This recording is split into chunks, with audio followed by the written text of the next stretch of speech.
দেখুন ছেলের বায়না বলে আজকে তুমি মোগলাই করো, আর একদিন তো করলাম মোগলাই আলুর তরকারি, আজকে বলছে মোগলাই করো আর সাথে খাসির মাংস করো।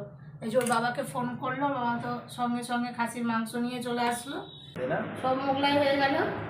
আর দেখুন দুপুরে কত রান্না আছে, এই যে লাফা আলু ভাজা, লাল শাক, কাটা মাছের ঝোল, আজকে ভাত রয়েছে, আবার এই যে খাসির মাংস। একটাই ছেলে, বায়নার শেষ নাই, করো তো করো, কোনটা কি খাবে কি জানি। ওর বাবার খাবারটা দিয়ে দিই। কি গো তোমরা দুপুরের খাবার দাবার কিছু নেবে না? সব খাবো। ঠিক আছে খাও।